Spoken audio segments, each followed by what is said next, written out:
We're one day away from Peacemaker Season 2, Episode 2. A man is only as good as his bird. So let's talk about it.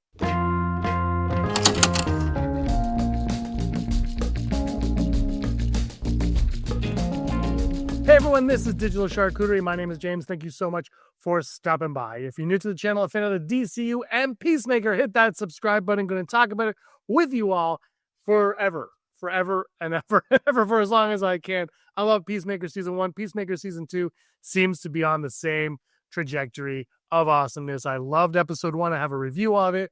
I have the preview of it. And I have the weeks ahead preview as well, where we discuss what's coming in the weeks ahead. Let me know what you guys think of Peacemaker in the comments down below. That's what this is all about, is a discussion over a charcuterie board about all this fun stuff that we want to talk about. So let me know your thoughts on Peacemaker Season 2, Season 1 if you want, but so far Season 2, which we've had one episode so far, going into Episode 2, and I cannot wait to see what is going to happen. I love this show, like I said. I had a few issues with the first episode. I was like, I don't know about this, but we're hearing that is actually, and look, I thought it was a great episode, but we're hearing that is actually the weakest episode of the first 5. James Gunn has hidden 6, 7, and 8 from everybody. Apparently there's too many cameos, too much what's going on in those last 3 episodes, and he doesn't want anything to leak whatsoever, which is impressive in this day and age, to say the least. Let's get right into tomorrow's episode, though. A man is only as good as his bird is the title of this episode.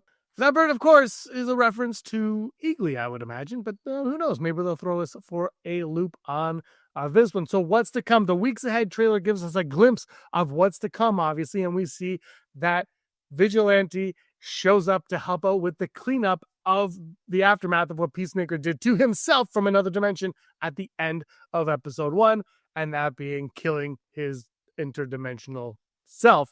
So Vigilante comes to help him out with that. While this is going on, it looks like Argus got their way and they have hired a handler for Economos because they do not trust Economos, do not believe what he is saying or with them, and for rightfully so. It looks like Rick Flag Sr. is a no-nonsense, all-business kind of guy. But I think the agent that they're putting on him is the one and only Tim Meadows. Who the hell does not love Tim Meadows? I can't wait to see him in this series and what he's going to do with Economos. I think their dynamic is going to be excellent. He questions who Vigilante is as he walks in. Economos lets him know. And that mother looked like he caught all the Pokemon. You know what I'm saying? He says that. And it's a nice little line, and something like Tim Meadows' delivery is going to be everything in this. I think he's terrific comedic timing. Obviously, if you don't know much about Tim Meadows, you got to check him out. I remember watching him on Saturday Night Live way back, decades and decades ago. He was actually on Saturday Night Live through various cast members. So for now, he's like an Adam Sandler guy vet, and he's a Tina Fey vet, and he's a Will Ferrell vet, and he was everywhere all the time. Can't wait to see him in this. So it looks like a lot of it is going to be the aftermath of this, but also the QUC, and they want to stop the interdimensional rift that Peacemaker is causing. So while this is going on, Peacemaker will tell Vigilante, hey, there's another dimension, and it's way better than this one. The reason why he thinks it's way better, of course, is he's with Harcourt. His father is loving and caring and is still alive, and his brother is Captain Triumph, who is also alive in this one. He did not kill him, and they have a great relationship. Although I still suspect, if you saw my video earlier on, I still suspect that relationship is going to turn sour. Now, whether or not, if you watch that this week's ahead trailer, you'll see that Rick Flag does go to Harcourt and says, you're the one that needs to get Peacemaker back. So it looks like she's going to make a deal with the devil to get her job back because she's having issues with her job. Whether or not that happens this week, I don't know. It might be. There's so much, right? There's only so much you can do in the 45, 50 minutes, whatever this is going to be, time frame, and you want to stretch it out week to week.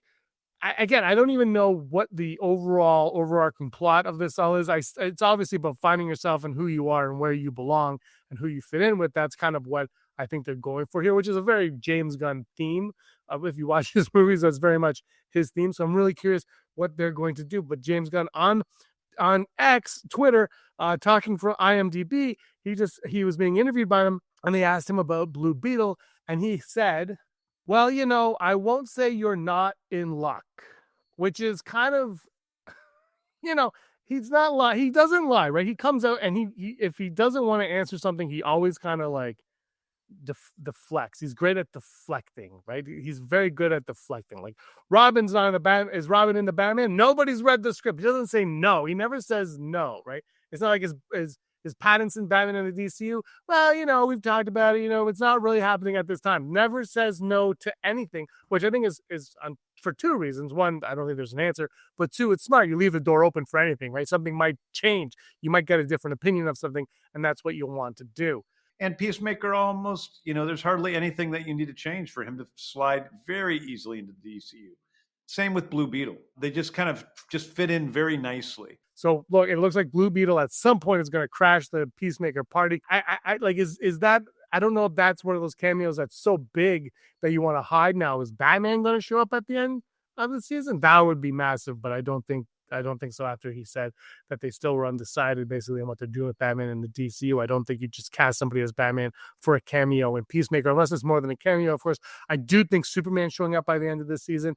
This episode, I don't know what the overall plot's going to be. They're very loosey-goosey on mentioning what it's going to be. It's Economos gets a new handler. Flurry is his name, after failing to distract Flag from Peacemaker while Adebayo deals with Kia issues. Peacemaker handles dimensional aftermath as Argus acts. So there you go. It looks like it's going to be a lot of cleanup in the QUC, trying to figure that out. And maybe this is the one where if you've seen the trailers, that Adebayo talks to him about Flag Senior tracking him down, and she knows this from Economos. So that could be happening in this episode. He could be learning about that, and maybe this is what causes him to just be like, I'm going to give up my life here, and I'm going to go with my sweet new motorcycle and live in the other dimension with my bro and my dad. Maybe that's the tipping point for him to finally get lost in there. But I'm really curious. Like Vigilante mentions in the trailer, I wonder if there's another version of me in there. And I think his version is going to be really like 9 to 5, full suit, working kind of guy. Maybe not, but that's my suspicion, is he's not going to be anything like the Vigilante that we know. He's probably not even going to be a superhero called Vigilante for all we know.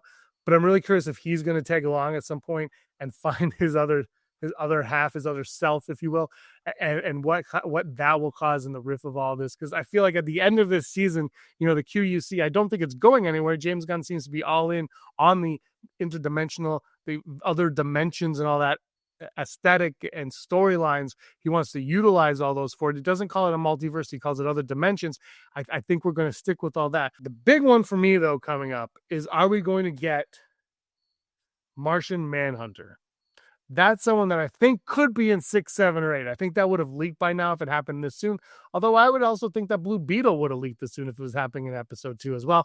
But Martian Manhunter is the one that I'm really curious about, because if you remember when they said previously on the DCU, there were very minimal references or mentions of Myrn. Of course, if you remember, Myrn was killed at the end of season 1 of Peacemaker, and his body is not coming back. He was a butterfly. And he got killed at the end of the season. But there has been speculation, rumors that he will come back as Martian Manhunter. There's been teases in Superman and Beyond of Martian Manhunter. Everyone knows that James Gunn is a massive fan of Martian Manhunter, and he's also a fan of the actor who plays him, as he was also in Guardians of the Galaxy Volume 3, and James Gunn loves working with him. And if he can find a way to bring him back, I'm sure he will, especially now that most of season 1 of Peacemaker was canon. You'd have to look more for the Myrn stuff that's mentioned, the Clemson Myrn. But again, you'd have to suspect that he's mostly canon and he did die, unless, of course, he comes back as Martian Manhunter, which seems, as honestly, as the day goes on, seems more and more likely to me. And that could be a big, big cameo in 6, because he says 6 and 8. So I think it would be 6, maybe 8, where you learn that Martian Manhunter's out there. And that's who he is. He's Myrn from episode. And that would be a big, just imagine the reactions the team would have. It could just change the whole dynamic of the 11th Street kids, just knowing that their old pal is now the Martian Manhunter, or appears to be the Martian Manhunter, whatever the case may be. But I feel like we're going in that direction pretty positively about that. I don't think anyone's asked James Gunn about that. So if you do, let's see what his answer is. Because it's usually yes or no. And if it's not yes or no, it's usually a yes. But those are my thoughts leading into episode 2. A man is only as good as his bird of Peacemaker. These titles, man, they're great. The show's great. I'll be back tomorrow night after the show with my review and recap and discussion of it. Let me know your thoughts in the comments down below. Anything else you think is going to happen tomorrow on the episode? Thanks so much for watching, everybody. I really appreciate it. Hit the like button, subscribe button, and until next time, may you be the master of your own universe.